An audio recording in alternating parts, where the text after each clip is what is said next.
Bismillah, Assalamualaikum warahmatullahi wabarakatuh. Izin memperkenalkan diri, nama saya Jonathan Bimantoro dengan NPM 20510510400. Di sini saya akan menjelaskan materi tentang sumber daya alam yang dapat diperbaharui dan tidak dapat diperbaharui guna memenuhi tugas UTS dengan mata kuliah Ekonomi Sumber Daya Alam. Yang pertama itu jenis-jenis sumber daya alam.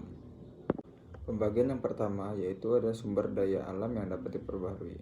Sumber daya alam yang dapat diperbaharui adalah sumber daya alam yang hampir tidak pernah habis. Hal tersebut dapat disebabkan karena adanya siklus pembaruan yang terus terjadi, misalnya keberadaan air yang selalu tetap ada karena daur ulang hidrologi.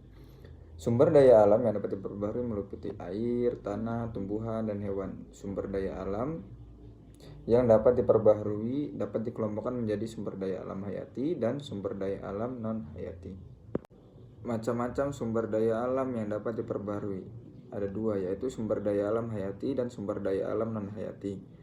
Sumber daya alam hayati itu terbagi menjadi dua, yaitu sumber daya alam hewan dan sumber daya alam tumbuhan. Sumber daya alam tumbuhan itu berasal dari hasil hutan, perkebunan, dan pertanian. Sedangkan sumber daya alam hewan itu terbagi menjadi dua, yaitu yang dihasilkan dari hewan liar ataupun hewan ternak.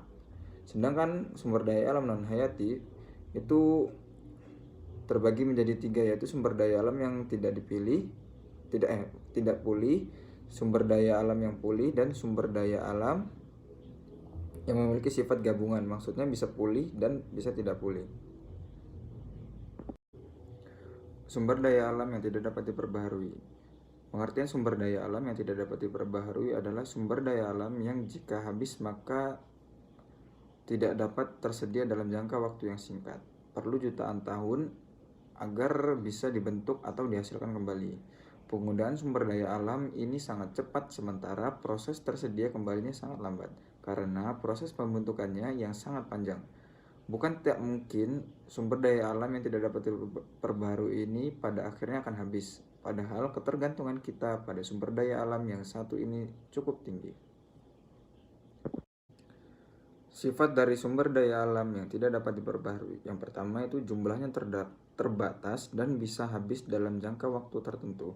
Yang kedua, waktu terbentuk yang sangat lama. Yang ketiga, proses pembentukannya berpengaruh pada lingkungan sekitar.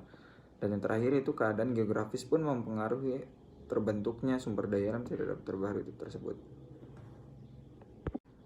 Upaya menjaga sumber daya alam yang tidak dapat diperbaharui mulai dari rumah-rumah, yaitu menghemat penggunaan sumber daya, misalnya bahan bakar. Yang kedua, melakukan daur ulang barang-barang bekas seperti kardus, kertas, plastik, dan lain-lain. Yang ketiga, menggunakan listrik secara bijak. Apabila tidak digunakan atau tidak seberapa perlu, maka sebaiknya jangan digunakan.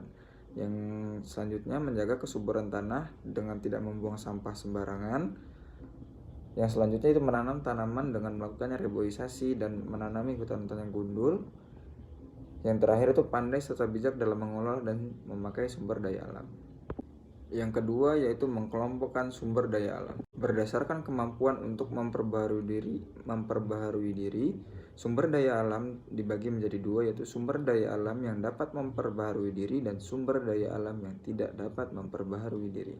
Selanjutnya itu berdasarkan potensi penggunaannya. Terdapat tiga, yaitu sumber daya alam penghasil energi, misalnya air, matahari, air laut, gas bumi, minyak bumi, batu bara, angin atau biotik dan lain-lainnya.